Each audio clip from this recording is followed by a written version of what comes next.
Hi, everybody, and welcome back to another episode of Baseball King Collectibles. I am the Baseball King, and I'm going to take you on another journey through my collection, and that's what this channel is all about. I started back in the early 1960s. I've been collecting ever since. I haven't stopped. As occasion, years, the kids were growing up and stuff, but I always found a little something for myself here and there whenever I could afford it. Put budgeted in, without my wife yelling at me too much and all that stuff. But I have an awesome collection.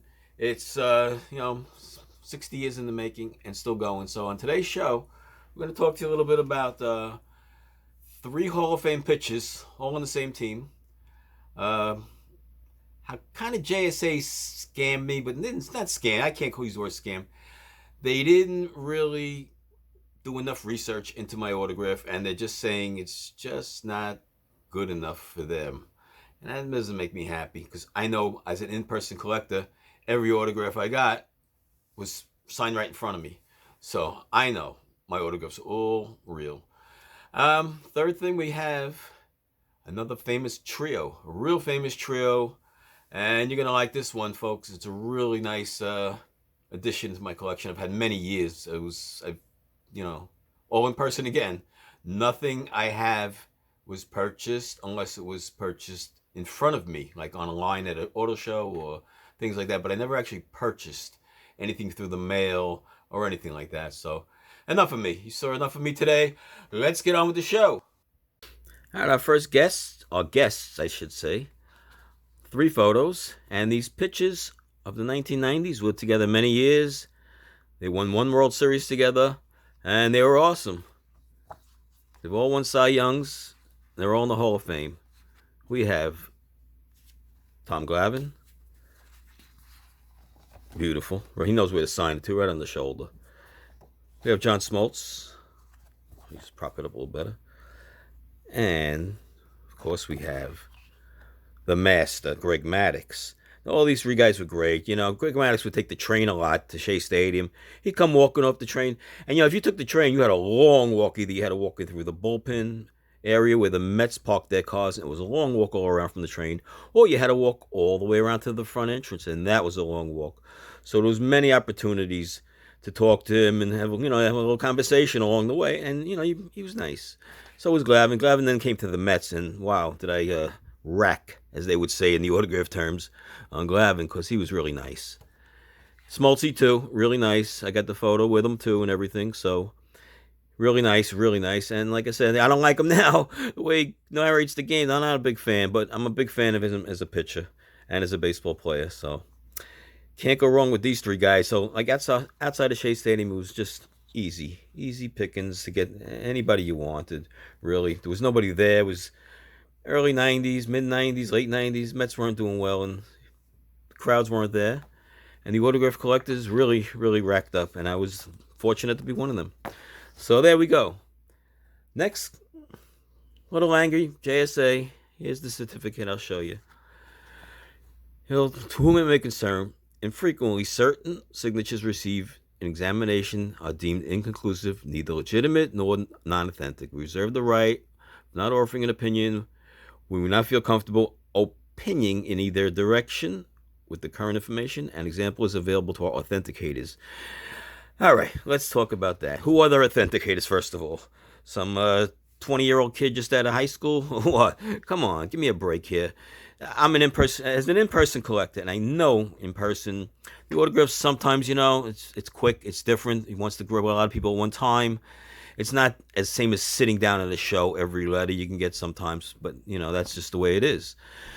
And as a long-time collector, I'm just, I'm happy with any autograph I get. So anyway, who's our celebrity autograph that got turned down by JSA? Not once, but twice.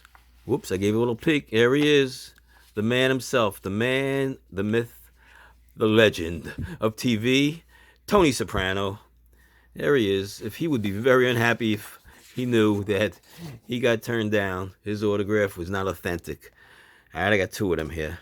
To me, look, go online, go Google it, whatever you want to do. You'll see James Gandolfini with JSA certifications a lot worse than this, a hell of a lot worse than this. So, value-wise, if you want to know the value-wise, signed JSA, It's well over $1,000, maybe 2,000, not more, because obviously he's no longer with us. If not, you get 150 bucks if I'm lucky for it. So that was my goal, really. I'm sending a lot of stuff out lately to JSA to get authenticated. I'm gonna be selling some stuff. Me and my wife want to go on a nice vacation somewhere, so we're gonna save up and turn my crazy collecting, which she was all a part of. Really, she let me go on all these adventures.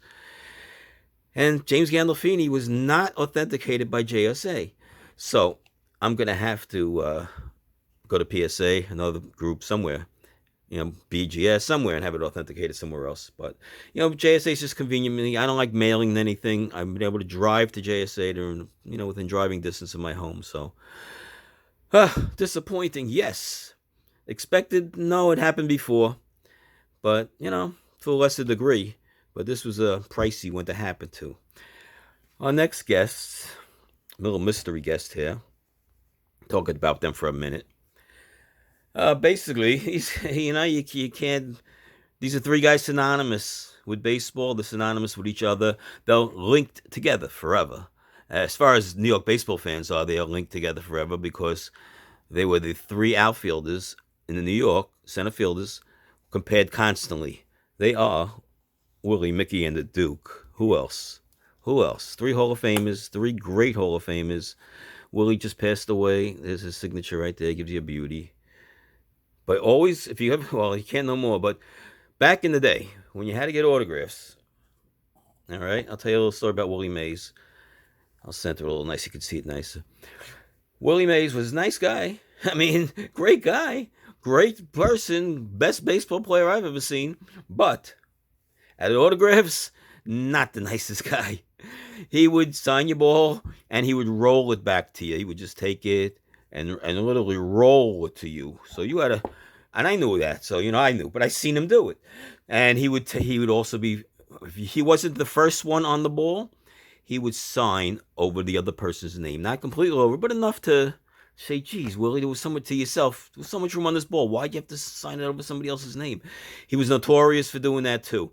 So, knowing all this, I got Willie Mays on the ball first. That was the first one on the ball. Then I added Mickey Mantle, my all-time favorite. And he wrote NO.7. That's number 7. That was his number. Should go close and nice. And that's still extra now. You see it now online. These guys, right now, shows, they charge extra. You add anything to the ball is an extra charge. You can't even take a photo with the person no more. They're charging just as much for the photo. Say if Mickey Mantle was doing a photo, say it was $100, they charge you $100 for the photo as well. That's crazy. Duke Snider, the Duke of Flatbush. Oh, what a guy. Really great guy. I had dinner with him one night, picked him up at the airport with my friend, and we had a lot of stories shared, and it was just a fabulous, fabulous night with the Duke. So I have many autographs from the Duke, met him many, many times. Mickey, Willie, and this ball hasn't been out of this case, I don't know when, but it's been a while. So there you have it. Willie, Mickey, and the Duke. That's got to be one of my favorite pieces. I'm not even sure what it's worth now. About $1,000, I would say, but not authenticated. So right now it's worth nothing. Maybe I did this myself. So this is why JSA. You have to go to an authentication company. You have to, okay? Because if you want to pass it down to whoever, no one's going to believe any autographs are real. They just don't. Unless it's authentic. Everyone wants an authentication. Now, back in the day when I was collecting, there was no such thing. This is all pretty new. So to the hobby in the last 20 years or less, where now if you sell something, the value is like 5 times the amount, 3 times the amount at minimal. It's just insane. So you have to get that JSA or PSA authentication. And with that said, yeah, it's just a must. So if I wanted to sell this without it, I'm looking, maybe I get $300 for it right now. $100 an autograph, and somebody might take a chance on it. All right, no one's gonna take a chance. I wouldn't sell it for that cheap, so I wouldn't do it. I would never do that. So you have to get JSA. But here's the problem with JSA. I'm having some kid just out of high school or college or whoever. They're gonna tell me if my item's real or not when I already know the item's real. I've been there. I was there in person, right in front of me. They signed it right in front of my face, so I know everything I have is real. That's not the issue. It's just having to do it, to have to pay somebody to tell me my items are real. That's what I'm not happy with. But that's where we are. That's how the business has grown. And it's a good thing. It protects everybody. Like I said, there was no JSA when I was collecting. When I got this Mantle Maze ball with Snyder, there was no JSA. They didn't even exist. The words weren't around. So that's all we got for you today, guys. I hope you come back again. I really hope you do. And you have to subscribe. That's, makes the channel grow. Subscribe. You like this video, give me a thumbs up. Give me the like, give me all that stuff. I'll put a link right down below somewhere there, here, and right on the bottom across the screen. You'll see all that. That's it, guys. I'll see you soon with another story. Bye.